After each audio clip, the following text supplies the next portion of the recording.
Addiction runs in the family, Anna. I'm not entirely certain what I was expecting from the AA meeting, and yet I'm still surprised when I arrive. I'm struck by the sweet smile of an elderly woman, let's call her Edith, and a male leader who clears space for me to join the table. I'm nervous that my presence will make people feel like zoo animals I've come to watch perform. I explain that I've been assigned to attend this meeting by my psych course. I'm here to learn and hopefully help future patients. I'm met by 15 nodding, smiling heads, welcoming me into the fold. I'm at ease, temporarily. Addiction runs in the family, Anna. They read passages and do the whole I'm so-and-so and I'm an alcoholic routine. I learn the patterns for when to join the symphony of supportive words. They talk about prayers and centering themselves with a higher power. I look around the table and I'm thinking about the neurochemical pathways each of these individuals shares, the fluctuating levels of neurotransmitters and dysrhythmic reward pathways. I'm wondering if they have genes that predispose them to this condition. I'm struck by the resiliency, strength, and fight each of these individuals has. Addiction runs in the family, Anna. I'm also struck by their reliance on each other. Edith even invites me back for next week.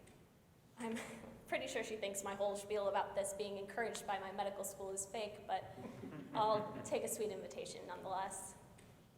I could easily see myself back here in a different position one day, and that thought is both terrifying and comforting. I know myself.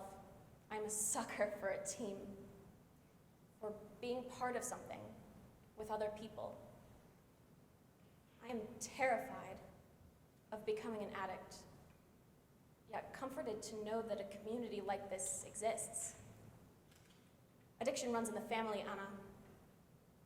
My mom jumps when I tell her about the meeting. Oh yes, I've been to AA before, Al-Anon too. I blubber on about how impressed I am with the program and the strength that recovering alcoholics possess. And you know, it's a disease, I say. Yes, but I've always had trouble seeing it that way. You know, Anna, I never want you to date an addict, a line I've heard my entire life. And you know addiction runs in the family, Anna. That sentence nourishes the seed inside of me. The pesky weed unravels. I question physicians who are recovered addicts and patients who are struggling with the disease. How can we trust them? How can they just go on caring for patients while I sit in AA terrified? And I am horrified by myself. I know that addiction is a disease. We treat patients for their diseases. It's the ethos of why I'm here.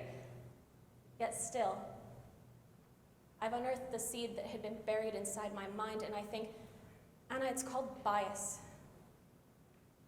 Addiction runs in the family, Anna. Epigenetics, nature versus nurture, etc., etc. My mother's trauma and her experiences with addiction are understandable. I feel for her. I feel for that tiny kid who just wanted her father around and lost family members to drugs. Who was I to judge her? I could never fully know her experience. But at the same time, what kind of physician would I be if I didn't seek out and fight against any biases inside of myself?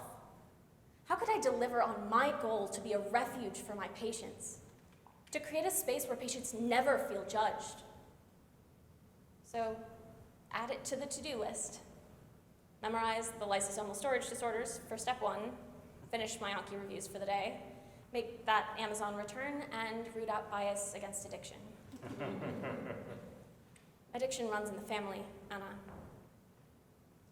I leave AA terrified that it'll be me one day. I can intellectualize the process of addiction all I want. Med school's constructed reflexive pathways in my brain to think mechanism, mechanism, mechanism.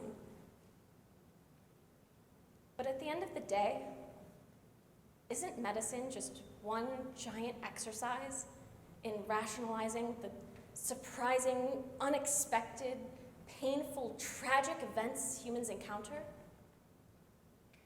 Maybe that's why I was surprised to see that no one in AA looked like an addict.